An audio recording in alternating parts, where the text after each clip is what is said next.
Assalamualaikum warahmatullahi wabarakatuh. Salam hormat kami kepada Bapak Dr. Iriaji dan teman-teman semua yang menyaksikan.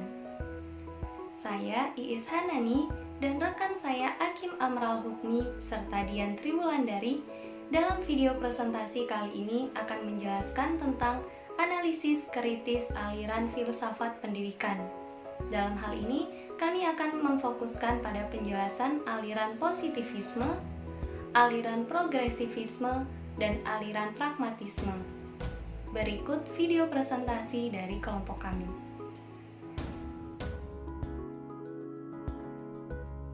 Pendidikan merupakan proses dalam memberikan ilmu pengetahuan. Pendidikan berada dan berkembang bersama perkembangan hidup manusia. Perkembangan pendidikan selalu berjalan beriringan dengan permasalahan-permasalahan yang ada. Masalah-masalah dalam pendidikan inilah yang mendorong ilmuwan untuk berpikir bagaimana caranya agar dapat memecahkan permasalahan tersebut.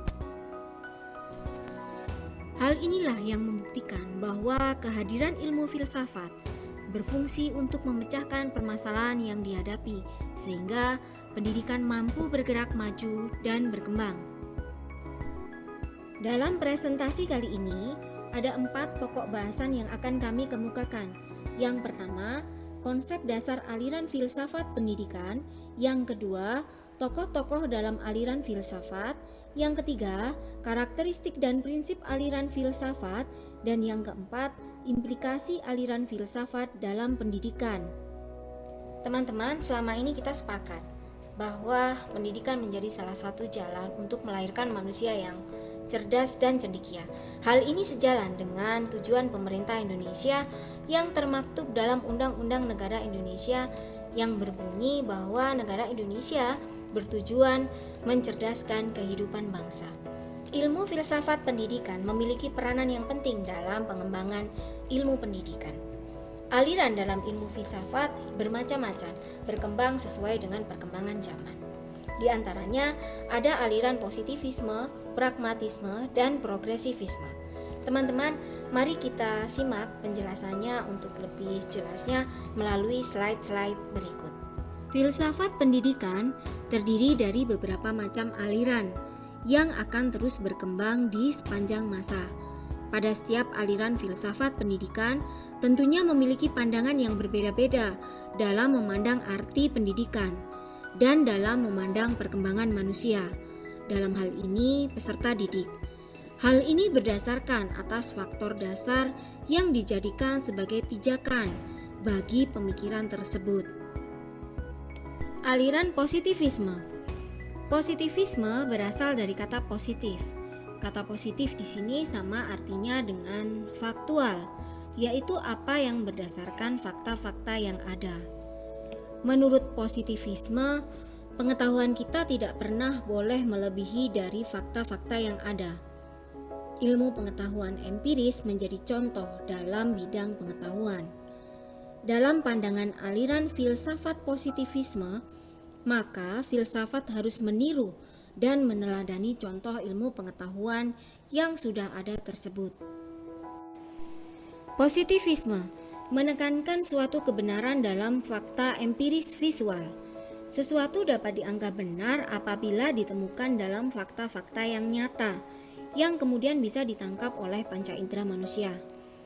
Aliran filsafat positivisme menjelaskan bahwa pengetahuan ilmiah berkenaan dengan 3 komponen, antara lain bahasa teoritis, bahasa observasional, dan kaidah-kaidah korespondensi yang mengaitkan keduanya.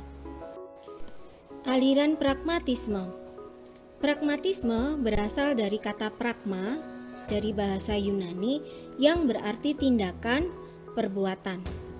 Pragmatisme adalah aliran filsafat yang berpandangan bahwa kriteria kebenaran sesuatu ialah apabila sesuatu itu memiliki kegunaan bagi kehidupan nyata. Oleh sebab itu, kebenaran sifatnya menjadi relatif, tidak mutlak.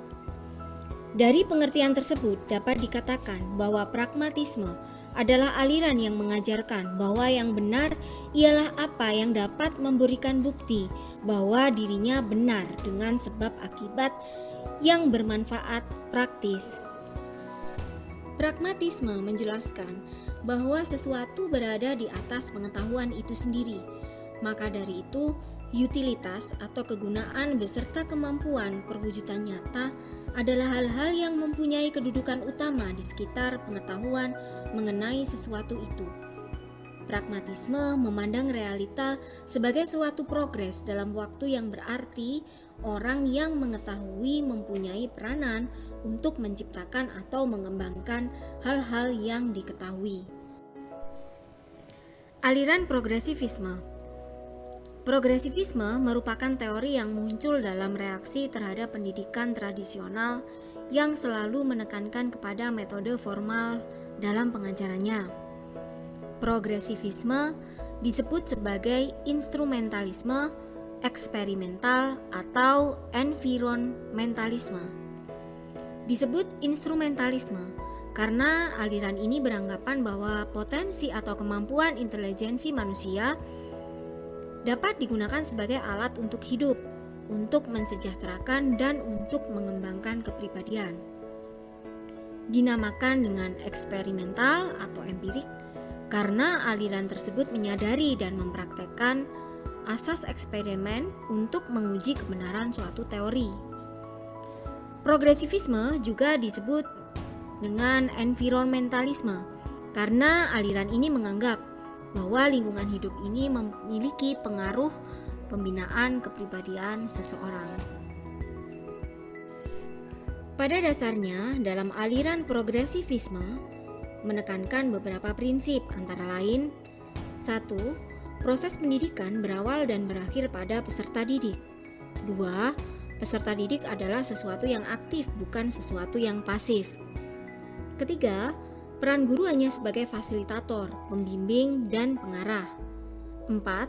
Sekolah harus menciptakan iklim yang kooperatif dan demokratif. Kelima, aktivitas pembelajaran lebih fokus pada pemecahan masalah, bukan untuk mengajarkan materi kajian. Tokoh aliran filsafat. Yang pertama, aliran positivisme. Tokoh dari aliran positivisme adalah Isidore Auguste Marie François Xavier Comte, atau yang biasa dikenal dengan nama Auguste. Ia lahir pada tahun 1798 di kota Montpellier Selatan. Pada tahun 1830, menerbitkan buku dengan judul Filsafat Positif. Auguste Comte dikenal dengan ajaran yang disebut hukum 3 tahap atau Law of Three Stages. Berdasarkan pada ajaran yang dikemukakan oleh Auguste tentang Law of Three Stages atau hukum 3 tahap, bahwa sejarah umat manusia baik itu secara individu maupun keseluruhan berdasarkan pada 3 tahap tersebut. 3 tahap ini meliputi yang pertama teologi atau fiktif, yang kedua metafisik atau abstrak, dan yang ketiga positif atau ilmiah. Kata positif di sini ia angkat menjadi aliran yang sekarang kita kenal dengan istilah positivisme. Tujuan dari pembentukan aliran ini yaitu untuk membentuk suatu yang jelas, yang benar, dan sebagai lawan dari sesuatu yang negatif. Selanjutnya yaitu aliran pragmatisme.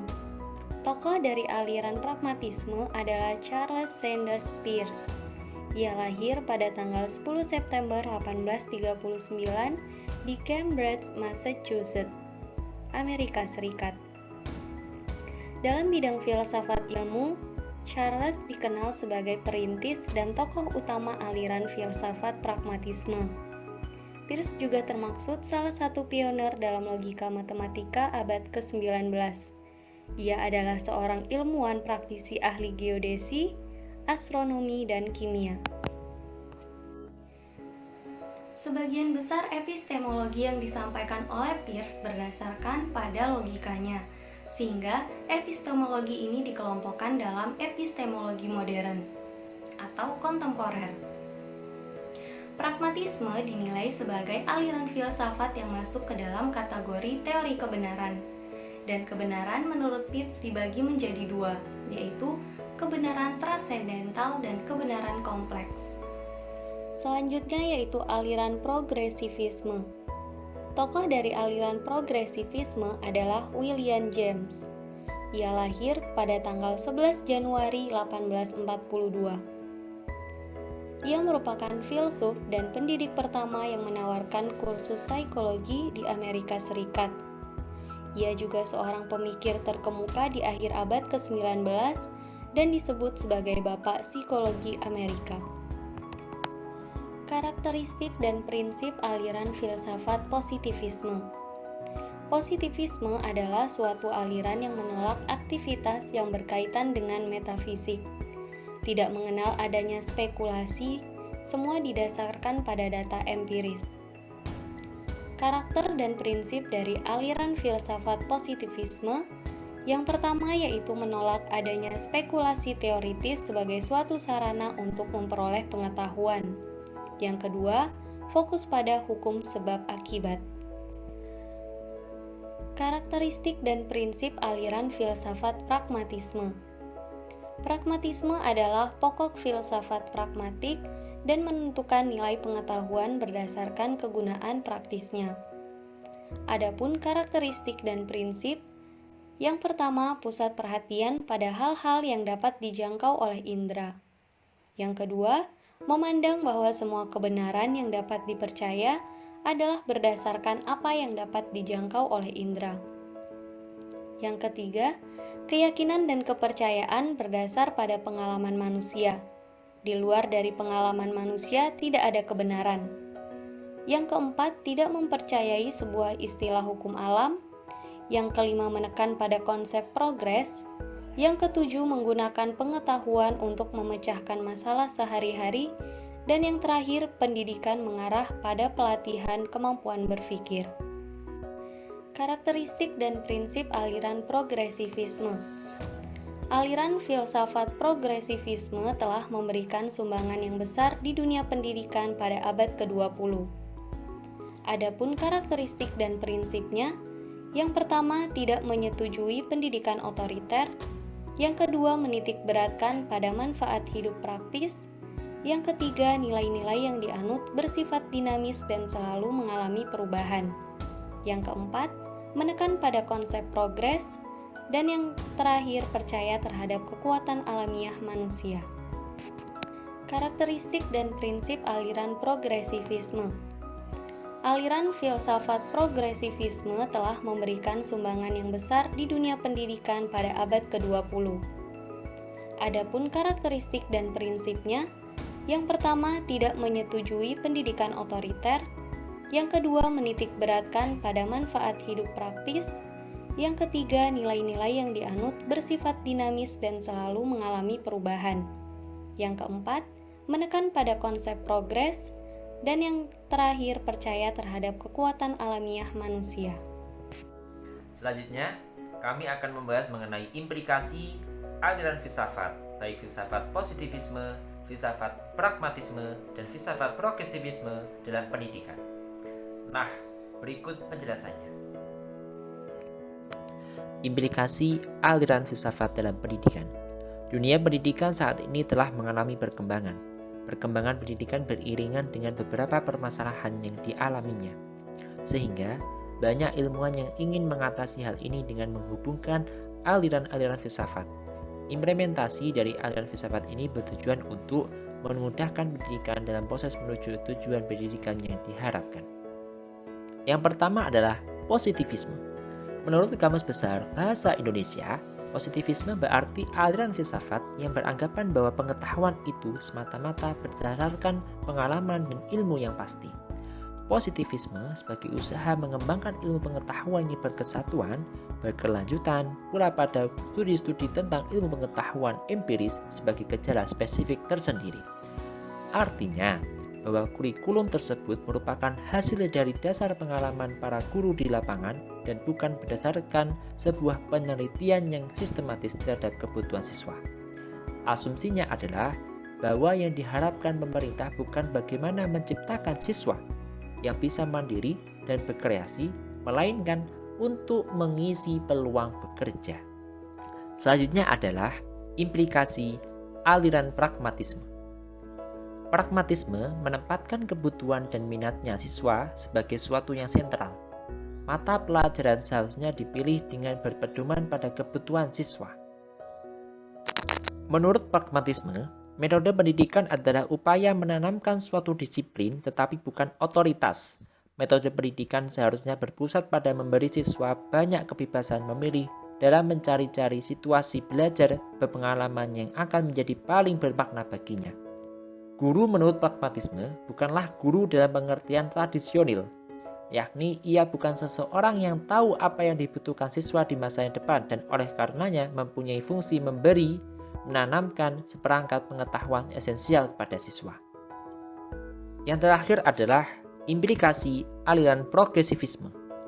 Progresivisme pendidikan merupakan suatu sarana atau alat yang dipersiapkan untuk mengembangkan kemampuan peserta didik supaya tetap survive terhadap semua tantangan kehidupan yang secara praktis akan senantiasa mengalami kemajuan. Bila dikaitkan dengan pendidikan di Indonesia saat ini, maka progresivisme memiliki andil yang cukup besar terutama dalam pemahaman dan pelaksanaan pendidikan yang sesungguhnya. Menurut aliran progresivisme, belajar dilaksanakan berangkat dari asumsi bahwa anak didik bukan manusia kecil, melainkan manusia seutuhnya yang mempunyai potensi untuk berkembang, yang berbeda kemampuannya, aktif, kreatif, dan dinamis serta punya motivasi untuk memenuhi kebutuhannya. Dari berbagai uraian tersebut dapat diambil sebuah kesimpulan. Setiap pemikiran filsafat lahir tidak pernah lepas dari konteks zamannya. Adapun implikasi dalam pendidikan dapat dilihat dari beberapa aspek diantaranya makna pendidikan, tujuan pendidikan, kurikulum, belajar, dan peran guru dalam pembelajaran. Secara singkat, implikasi dari setiap aliran tersebut memiliki ciri khas masing-masing. Semuanya memiliki tujuan yang berbeda-beda, tetapi akhir dari setiap tujuannya ialah untuk memajukan dan mengembangkan pendidikan. Sekian presentasi yang dapat kami sampaikan. Banyak kekurangan, kami mohon maaf. Untuk selanjutnya, pertanyaan dan tanggapan bisa kalian sampaikan di kolom komentar. Terima kasih. Wassalamualaikum warahmatullahi wabarakatuh.